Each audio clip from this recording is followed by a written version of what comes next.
नमस्कार, आप देख रहे हैं इंडिया टीवी। आपके साथ मैं हूं मीनाक्षी जोशी। दोपहर के 1 बज गए हैं। कहानी कुर्सी की का वक्त हो गया है। सभी खास मेहमान हमारे साथ स्टूडियो में मौजूद हैं। हर्षवर्धन त्रिपाठी जी हैं, बहुत स्वागत आपका। विजय त्रिवेदी जी, बहुत स्वागत। आज मनोज जी हैं। आज आंकड़ों की भी कुछ बात होगी, कुछ सर्वे भी दिखाए जाएंगे, रिपोर्ट ली जाएगी। और सुमीर चौगावकर जी, बहुत स्वागत आपका भी। आज सबसे पहले बात होगी प्रधानमंत्री नरेंद्र मोदी को युवाओं के मैसेज की। प्रधानमंत्री नरेंद्र मोदी आज आईआईटी दिल्ली के 57वें दीक्षांत समारोह में शामिल हुए। तस्वीरें आपके सामने हैं। प्रधानमंत्री ने छात्रों को डिग्री दी और मेडल पहनाए।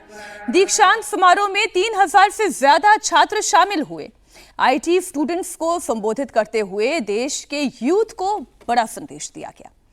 मोदी ने कहा कि देश के युवा सिर्फ सवाल ना करें, उन्हें समाधान भी तो खोजना चाहिए।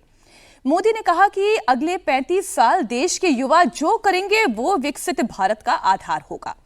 प्रधानमंत्री ने कहा कि कैंपस के जीवन और बाहर के जीवन में बड़ा अंतर है। आईआईटी में सिलेबस होता है, लेकिन बाहर सब कुछ आउट ऑफ सिलेबस हो जाता है। आपकी दौड़ किसी और से नहीं, अपने आप से है। आज दुनिया की स्ट्रेटेजिक इक्वेशन बहुत तेजी से बदल रही है। ग्लोबल पावर बैलेंस भी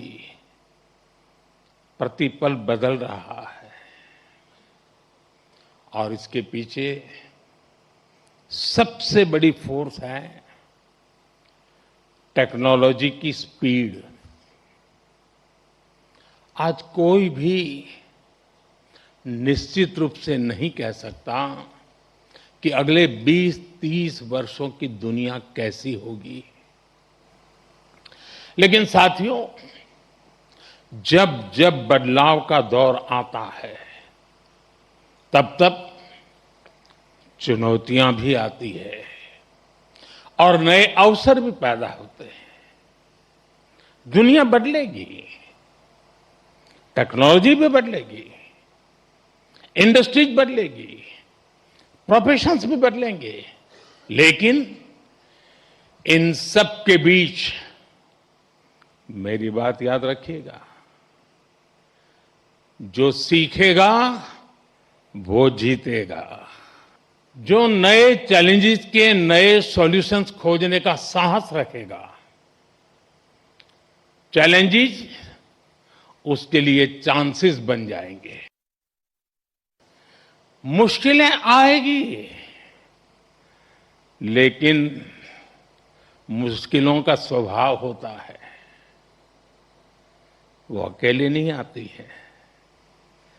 मुश्किल जब आती है ना, तो साथ साथ मौके भी लेकर आती है।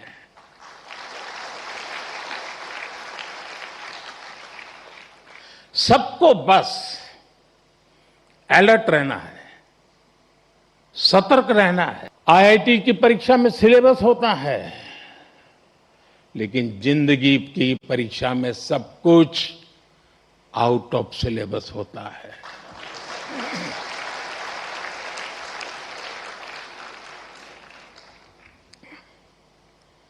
आप याद करिए, कैंपस लाइफ में सारे फंडे क्लियर होते थे। क्या पढ़ना है, कौन सा असाइनमेंट पूरा करना है, कौन सी परीक्षा देनी है, सब पहले से तय होता था। लेकिन जिंदगी कुछ अलग तरह से चलती है। वहां न कोई तय कोर्स होता है, न कोई क्वेश्चन पेपर होता है। कई बार तो ये भी कोई नहीं बताता कि असली सवाल क्या था। वो सवाल भी आपको खुद पहचानना पड़ता है। तो प्रधानमंत्री नरेंद्र मोदी की आउटरीच ये जेनजी तक है और वाकई में जिंदगी की चुनौती तो कुछ ऐसी ही होती है। आप किसी और परीक्षा के लिए तैयारी करते हैं, प्रश्न पत्र सार्वजनिक जीवन में कुछ और आ जाता है, सरकार के सामने भी कई बार प्रश्न पत्र बदल जाते हैं। लेकिन यहाँ पर बात हर्षवर्धन जी जेनजी की हो रही है, 29 के गेम की सेटिंग की हो रही है। नहीं देखिए, ये तो अच्छा है। मुझे लगता है कि ये जैसे कहा जाता है ना कि भाई जो सबसे नया बच्चा है उससे सबसे ज्यादा आप स्वस्थ मन से, निश्चल मन से उसी से तो बात करते हैं ना। नया बच्चा यानी जो दुनिया में आता है, जैसे जैसे वो आता जाता है पकता चला जाता है, फिर तो हमारे विजय जी जैसा हो जाता है। मतलब अपने विचार तय हो जाते हैं, अपनी चीजें तय हो जाती हैं। अच्छा है कि देश के नेताओं को ये बात इस वक्त फिर से समझ में आई। मैं फिर से क्यों कह रहा हूं, देखिए मैं इससे सहमत नहीं होता हूं कि कोई नया फिनोमिना है, कोई पहली बार हो रहा है। जो भी राजनीति में होता है सबसे पहली कोशिश क्या करता है, नया वोटर। कहते हैं भाई जो 18 साल के बाद तुरंत आया उसको पकड़ो जरा, उसको क्या है हम अपने हिसाब से तैयार कर सकते हैं, वो हम उसको समझाएंगे कि हमारी ये पॉलिसी है। ये कैंपस में क्या है, जैसे जिस दिन लगता है तो छात्र संगठनों के लग जाते हैं स्टॉल, कहते हैं नया लड़का आ रहा है सबसे पहले उसको पकड़ लो। ये वो कोशिश चल रही है। मैं फिर कह रहा हूं, अच्छा है कि इस तरह से पॉजिटिव कोशिशें हों। और प्रधानमंत्री नरेंद्र मोदी ने कहा कि आउट ऑफ सिलेबस आ जाता है। भाई जिंदगी ही आउट ऑफ सिलेबस है। मतलब वो तो समय चला गया जब 10 में से 5 क्वेश्चन आएगा ही आएगा, ये वाला है। लेकिन उनके जो आउट ऑफ सिलेबस बच्चों के मन में जो सवाल हैं उसका समाधान सरकार को कर रहा है। आप बात कर रहे हैं, बहुत अच्छा। उनके बीच में जाकर हर कोई संवाद करने में लगा है, इससे सुंदर कुछ हो नहीं सकता। लेकिन उस संवाद को आप ऐसा ना हो कि आपने बोला, आपने अच्छी अच्छी बातें कही, और जब गवर्नमेंट लेवल पर आया, या जिसको हम एक शब्द कहते हैं सुशासन, आजकल बहुत दिन सुनाई नहीं दिया तो मैंने कहा बोल दूं आज, वो सुशासन मिसिंग रहे। आपको उनसे बात करने के बाद जो फीडबैक आ रहा है, जो संवाद दोनों तरफ से आ रहा है, उसको कैसे हम समाधान करें, कौन से ऐसे, क्योंकि प्रश्न बहुत हैं। और मोदी जी के लिए इसलिए चुनौती बड़ी है कि 12 साल से वही दिख रहे हैं, सुबह उठते, सोते, दोपहर जागते, सब मोदी जी ही हैं। तो अब वो ये इस जनरेशन से ये बात नहीं कर सकते कि नेहरू जी ने ये किया था, गांधी जी ने ये किया था, इंदिरा गांधी ने ये किया था, फलाना ने ये किया था। अब वो वाली जनरेशन गई। अब वो मनमोहन सिंह सरकार की पॉलिसी पैरालिसिस की बात नहीं कर सकते। उन्होंने जिस स्केल स्पीड पर लाकर खड़े कर दिया, तो अब आप नहीं कहेंगे कि भाई हाईवे पर गाड़ी 100 के नीचे चलती ही नहीं। अब तो 100 पे चलता हुआ लगता है यार बड़ा मूर्ख आदमी, बड़ा धीमे धीमे चल रहा है। अब आप वहां खड़े हैं, तो बच्चों को आपको अपने पैरामीटर पर जिस स्केल स्पीड पर वो सॉल्यूशन मांग रहा है, वो सॉल्यूशन देना पड़ेगा। 80 से 100 की रफ्तार और 100 की रफ्तार से जब आप 120 और 130 की रफ्तार को विजय जी एम कर रहे हैं, तब आपको गेम सेटिंग में solution driven policy and politics दोनों करनी पड़ेगी। बिल्कुल ठीक बात है। प्रधानमंत्री जी ने कहा कि भाई जिंदगी आउट ऑफ सिलेबस है। बिल्कुल ठीक बात है, आउट ऑफ सिलेबस है जिंदगी भी, और यहाँ पेपर लीक भी नहीं होता। लाइफ में हर दिन नया पेपर आता है, पता ही नहीं होता। खुद जो सेट कर रहे होते हैं ना, वो भी नहीं होता। प्रधानमंत्री कह रहे हैं वो महत्वपूर्ण बात है, लेकिन उस महत्वपूर्ण बात को बदलने की जिम्मेदारी उनकी है। क्या उनका जो मैसेज है वो एजुकेशन रिफॉर्म को लेकर है? ज़िंदगी तो नहीं बदल सकते, ज़िंदगी आउट ऑफ सिलेबस है। आईआईटी का सिलेबस तो वो वाला ज़िंदगी वाला सिलेबस बना सकते हैं हम। क्यों उस ढर्रे पर चल रहे हैं 100 साल से? एजुकेशन रिफॉर्म पर जब आ रहे हैं, जब हमें मान लीजिए समझ में आ गया, पहले हमें समझ में ही नहीं आता था, अब हमें समझ में आ गया कि ये सिलेबस ज़िंदगी के आउट ऑफ सिलेबस से अलग है, तो इस सिलेबस को ज़िंदगी के सिलेबस जैसा क्यों नहीं बनाती है सरकारें? मैं प्रधानमंत्री जी के लिए नहीं कह रहा, एक पूरे सिस्टम में एजुकेशन रिफॉर्म में सबसे बड़ा काम वो होना चाहिए कि जो ज़िंदगी का सिलेबस है उस सिलेबस को हम पढ़ें। किसी भी कोर्स में, इवन आईआईटी वाले लोग भी, आईआईटी में आप इतनी मार धाड़ भग सब करवाते हैं और वो बच्चे लोग कुछ बिल्कुल अलग करने के लिए निकल जाते हैं। जी ठीक है, वैसे वो आईआईटी भी ये तैयारी करवाता है, तो आईआईटी के बच्चे तो एक्चुअली ज़िंदगी के आउट ऑफ सिलेबस की तैयारी ही कर रहे होते हैं। बिल्कुल ठीक बात है। वो अलग सिलेबस है। ये बात यहाँ के लिए बहुत ज़्यादा ठीक नहीं होती, क्योंकि आईआईटी के जो बच्चे हैं वो ज़िंदगी के आउट ऑफ सिलेबस के हिसाब से चल रहे होते हैं। आउट ऑफ सिलेबस का मतलब ही होता है कि बिना हिसाब के चलना, लेकिन कुछ नया करना। लेकिन हमें एजुकेशन रिफॉर्म की बड़ी ज़रूरत है। मैं पहले भी हम लोग चर्चा कर रहे थे, तब भी मैं इस बात पे जोर दे रहा था कि जब नीट पेपर लीक का जो कानून बना था, वो कड़े कानून बनाने का, मैंने कहा नीट पेपर लीक पर मत चर्चा कीजिए, सिर्फ एजुकेशन रिफॉर्म पर चर्चा कीजिए। सारे पॉलिटिकल पार्टीज मिलकर एजुकेशन रिफॉर्म, कैसी नई शिक्षा की हमें ज़रूरत है, उस पर काम करें, लेकिन उस पर काम नहीं हो रहा है। प्रधानमंत्री की एक और बात है, वो चेतना से जुड़ी हुई है। वो उन्होंने क्या कहा, वो भी आपको सुनाते हैं। क्यूरियोसिटी बनाए रखिए, अपनी लर्निंग इंस्टिंक्ट को जलाए रखिए, जगाए रखिए। चेतना बनाए रखिए। जो बातें बिना सोचे समझे स्वीकार कर ली जाती हैं, जरा उन्हें परखिए, उन पर सवाल उठाइए, लेकिन सिर्फ सवाल पूछकर मत रुकिए, उनका समाधान खोजने का साहस भी रखिए। यही सोच आपकी अलग पहचान बनाएगी। साथियों, आप सब जानते हैं, हर पीढ़ी के सामने उस टाइम पीरियड की अपनी चुनौतियां होती हैं और हर पीढ़ी का अपना एक राष्ट्रीय दायित्व भी होता है। हमारे देश ने गुलामी का वो समय भी देखा है जब उस पीढ़ी के सामने सिर्फ एक ही लक्ष्य था, भारत की आजादी। उसके लिए उन्होंने सैक्रिफाइस किया, लंबा स्ट्रगल किया। आज हम स्वतंत्र भारत में सांस ले रहे हैं, इसके पीछे उस पीढ़ी का तप, त्याग और बलिदान है।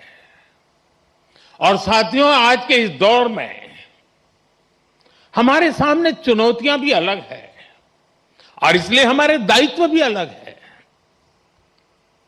अपने जीवन के अगले 30-35 साल में आप जो कुछ भी करेंगे, वो विकसित भारत की हमारी यात्रा को प्रभावित करेगा। इसलिए आपके हर निर्णय का आधार ये भी होना चाहिए कि इससे देश को क्या फायदा होगा, इससे देश की कौन सी जरूरत पूरी होगी। जो बात प्रधानमंत्री नरेंद्र मोदी कह रहे हैं, जिस चैलेंज की वो बात कर रहे हैं, जिस चेतना की बात कर रहे हैं, विश्वास की बात कर रहे हैं, मनोज जी, मेरा सवाल यह है कि आज की राजनीतिक परिस्थितियों में मैं अगर यहां पर आईआईटी का बैठा हुआ छात्र इसे एक वोटर के तौर पर देखती हूं, तो क्या प्रधानमंत्री नरेंद्र मोदी उस जेनजी को कनेक्ट कर पा रहे हैं? नहीं, कोशिश तो कर ही रहे। ये तो पता चलेगा कुछ दिनों के बाद कि वो कितना कनेक्ट कर पा रहे हैं। लेकिन एक चीज़ देखिए आप, ये समस्या सिर्फ पढ़ाई और शिक्षा की लेने की नहीं है। पढ़ाई और शिक्षा के बाद जिस तरह के लोगों को अपने जीवन के लिए या नौकरी के नाम पे कहिए या व्यवस्था के नाम पे कहिए जिस संघर्ष करना पड़ता है, उसके बाद इन तरह के शिक्षाओं पे प्रश्न चिन्ह तो लगता है कि हमने किया क्या। इसको देखते हुए ऐसा नहीं है कि सरकार ने कुछ कदम नहीं उठाए थे। यदि स्टार्टअप की बात किया जाए तो ये सरकार को महसूस था कि लोग शिक्षित होकर आ रहे हैं, तो उनको कहाँ हम सेटल करें और किस तरह की व्यवस्था को ले आए। तो उसके लिए एक स्टार्टअप पहले से शुरू किया गया था। लेकिन यदि जंतर मंतर के चीज़ों को देखा जाए तो सरकार इस उम्मीद में नहीं थी कि अंदर में इतना बड़ा विद्रोह या कहिए कि व्यवस्था में इस तरह से बदलाव आ रहा है। सरकार ने उस चीज़ों को देखते हुए यदि उस पर कोई भी वर्क कर रहा है तो ये अच्छी बात है। विद्यार्थी के लिए भी सही बात है और देश के लिए भी सही बात है।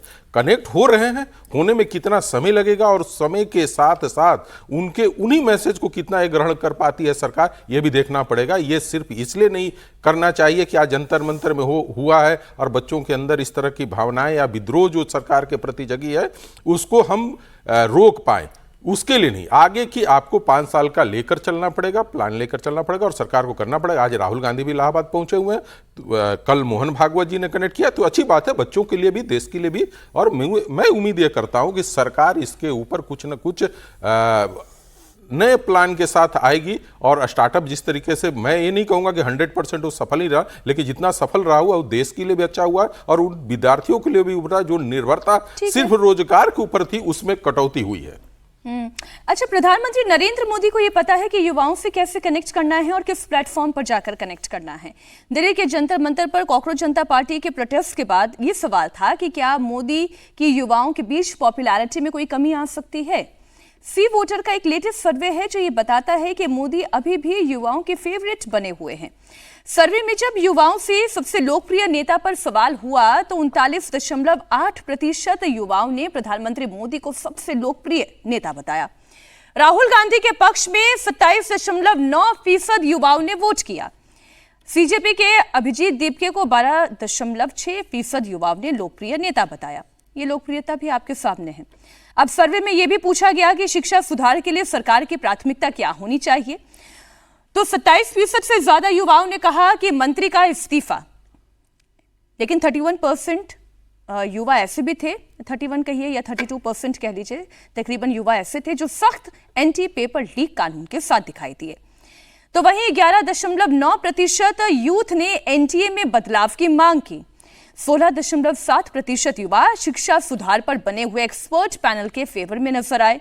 तो वहीं 6.9% युवाओं ने दूसरे सुधार की बात की। एक और प्रश्न आपके सामने रख दूं जो इसी सर्वे में पूछा गया कि पेपर लीक रोकने के लिए सरकार के उठाए गए कदमों से क्या वो संतुष्ट हैं, तो 33% लोगों ने तो हाँ कहा, लेकिन 50% से ज्यादा लोगों ने ना कहा। 16% लोगों ने कहा कि उन्हें पता नहीं है। और पेपर लीक पर संसद में भी एक संतोषजनक चर्चा हुई। इस पर भी जब पूछा गया युवाओं से कि भाई क्या आपको लगा कि ये चर्चा ठीक हुई या नहीं हुई, तो 39% लोगों ने तो ये कहा कि ठीक नहीं थी, 45 लोगों ने कहा कि हाँ ठीक है संतोषजनक हुई। तो वहीं 25% ऐसे भी हैं जिन्होंने कहा कि पता नहीं ये चर्चा ठीक थी भी या नहीं थी। क्योंकि सही बात तो ये है समीर जी कि विपक्ष के अगर आप जितने भी तर्कों को सुनेंगे तो उसमें सरकार के ऊपर आरोप ज्यादा थे और एंटी पेपर लीक कानून को लेकर उनके सुझाव ना के बराबर थे। तो इसलिए मैं इस चर्चा में तो नहीं जाती, लेकिन ये जो लोकप्रियता की बात हो रही है कि कई लोगों का ये कहना था कि प्रधानमंत्री नरेंद्र मोदी की लोकप्रियता युवाओं के बीच में बहुत घटी है। अब ये सर्वे तो ये बताता है कि अभी भी राहुल गांधी से बेहतर स्थिति में है और प्रधानमंत्री मोदी कनेक्ट भी कर रहे हैं। देखिए, अगर ये सर्वे नहीं भी आता, अगर हम सर्वे की चर्चा नहीं भी करते और ये पूछा जाता है कि भाई युवा में सबसे लोकप्रिय नेता कौन है, तो मुझे लग रहा है कि प्रधानमंत्री मोदी का ही सब लोग जनरली नाम लेते हैं। प्रधानमंत्री मोदी की लोकप्रियता युवाओं में भी बरकरार है और 12 साल के शासन के बाद भी 2014 का चुनाव हो, 2019 का हो, 2024 का लोकसभा का चुनाव हो, 12 साल के शासन के बाद भी लोकप्रियता के शिखर पर बने रहना, जब तमाम युवा नेता देश की राजनीति के अंदर मौजूद है। राहुल गांधी है, अखिलेश यादव है, वहाँ पर तेजस्वी यादव है, अरविंद केजरीवाल भी अपने आप युवा ही लीडर से माने जाते हैं। तमाम युवा नेताओं के बीच में भी अगर प्रधानमंत्री मोदी अपनी लोकप्रियता बना के रखे हुए हैं तो ये बताता है कि युवाओं से वो किस तरीके से कनेक्ट करते हैं। जब प्रधानमंत्री मोदी को लगा कि भाई जेन जी और यंग युवाओं के साथ मेरा कनेक्ट प्रॉपर नहीं हो पा रहा है, जंतर मंतर के बाद तो तत्काल प्रधानमंत्री मोदी ने इंस्टा पर आकर जिस तरीके से बात की और इंस्टा पर वो जिस तरीके से देखा गया, तो प्रधानमंत्री मोदी इस बात को जानते हैं कि भाई युवाओं का जो ठिकाना है वहाँ मुझे कैसे शिफ्ट करना है, और तत्काल उन्होंने अपने आप को वैसे बदला और युवाओं से बातचीत करना शुरू कर दी। तो मुझे लगता है कि प्रधानमंत्री मोदी इस बात से बहुत अवेयर रहते हैं कि भाई समय की क्या मांगे, युवाओं कहाँ पर ज़्यादा एक्टिव है, युवाओं से कैसे कनेक्ट होना है और युवा आपसे क्या चाहते हैं। तो प्रधानमंत्री मोदी के अंदर ये बदलने की जो ताकत है समय के हिसाब से, ये उन्हें सबसे लोकप्रिय सबसे बड़ा नेता बनाता है।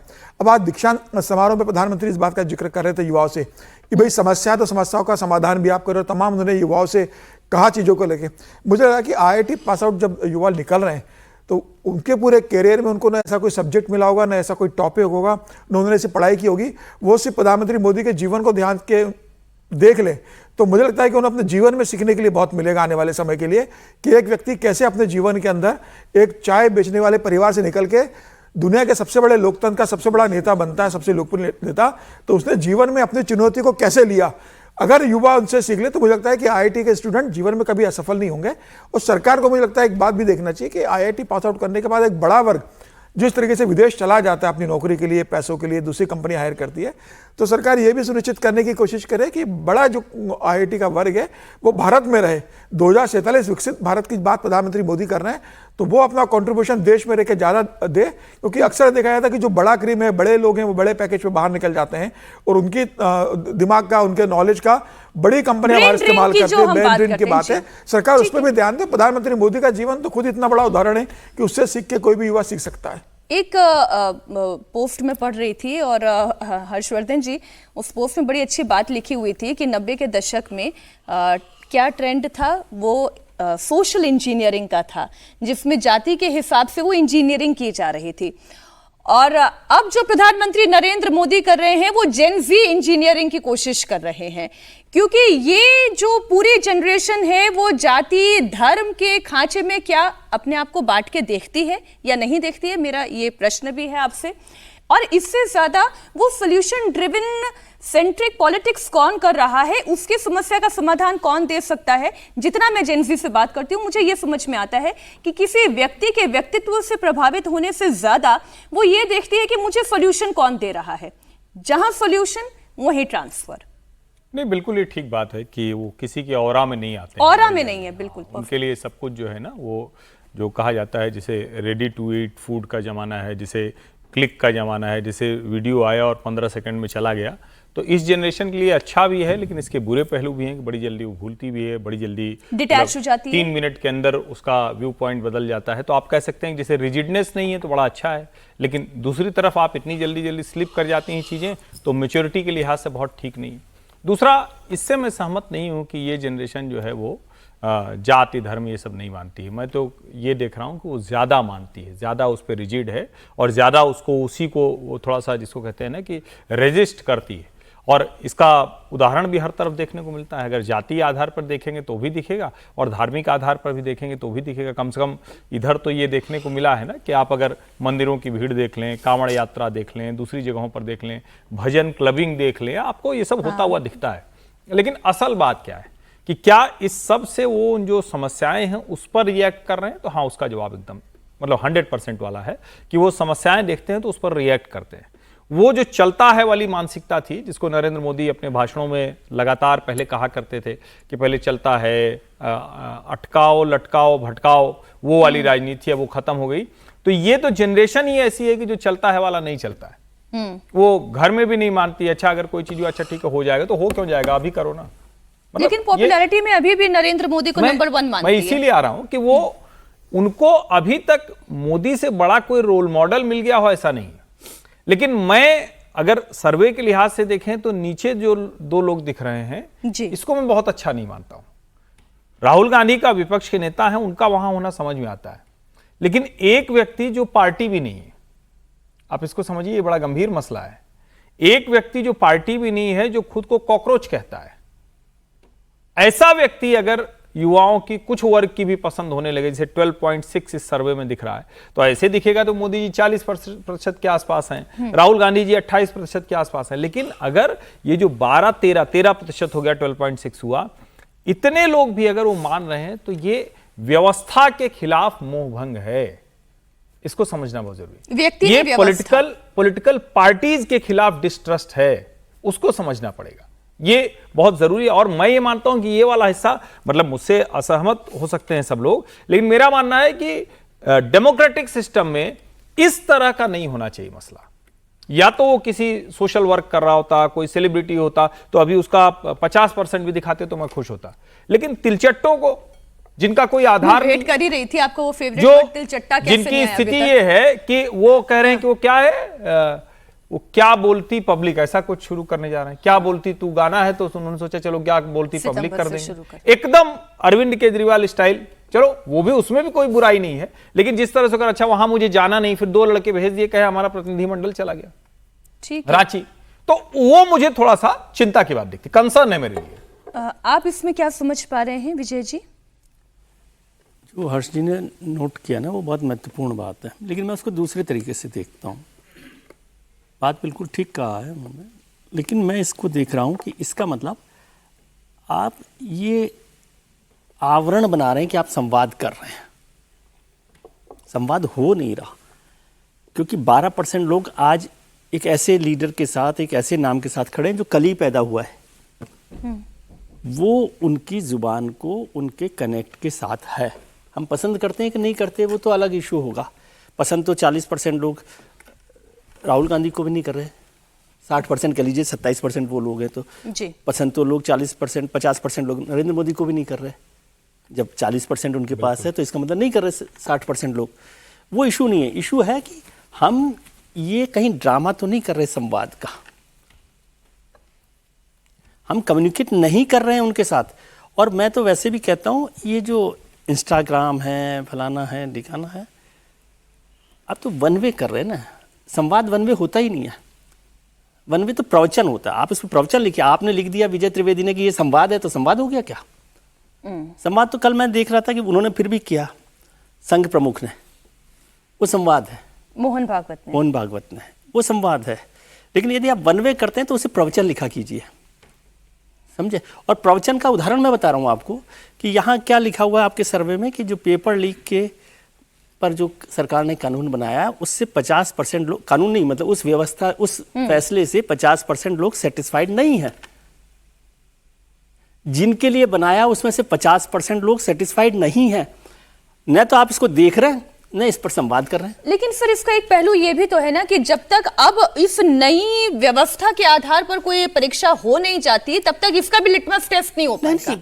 व्यवस्था पेपर की बात ही नहीं कर रहा, वो पूरे एजुकेशन सिस्टम से आपके नाराज है। ठीक है, आप बात ही नहीं समझ रहे। पेपर लीक तो हो गया, ठीक, पेपर लीक को तो पहले ठीक कर संवाद दिया से भी काम नहीं चलेगा। तब तो फिर नहीं। आपका जब तक एक्शन दिखाई नहीं देगा ऑन ग्राउंड तब तक आप कितना संवाद कर ले। नहीं, तो संवाद के बिना एक्शन हो ही नहीं सकता। अच्छा, एक्शन की पहली शर्त संवाद है। क्या आप इलाज करना चाहते हो, किस चीज का? जो इलाज उन्हें चाहिए आपको पहले पता हो कि उनका मर्ज क्या। और ये प्रधानमंत्री जी के लिए नहीं कह रहा, आप समझ रहे हो प्रधानमंत्री, मैं हमारी तो पूरी overall जनरेशन के लिए, ओवरऑल पूरे सिस्टम के लिए कह रहा हूं कि हम अब, बल्कि मैं समझ रहा था कि ये जो जंतर मंतर पर हुआ ये हमारे लिए एक शॉक ट्रीटमेंट है। हमारे लिए मतलब जो जनरेशन 40-50 साल से ऊपर की जनरेशन है उसके लिए शॉक ट्रीटमेंट है कि भाइयों जाग जाइए। ये चाय पीने से जागते हैं आप, वो नहीं है। ये जनरेशन जी ने आपको जगाया है। आपको पसंद हो ना पसंद हो और आप नहीं जागना चाहते मत जागिए, फिर वो अपने आप ये कर लें। संवाद हो चाहे फिर राहुल गांधी छात्रों की गूंज करें, उसका सब एक ही जैसी है। वो सब एक जैसी है। आप उसको, ठीक है। और संवाद का मतलब होता है कि आप अपनी गलतियां सुधारने के लिए तैयार हो। ये बड़ी कड़वी बात मैं कह रहा हूँ। संवाद का मतलब ये होता है कि we are ready to accept what we are doing wrong, है ना। लेकिन उसके लिए हम तैयार नहीं है, और वो तैयार नहीं है तो फिर इस पर प्रवचन लिखा कीजिए संवाद की वजह।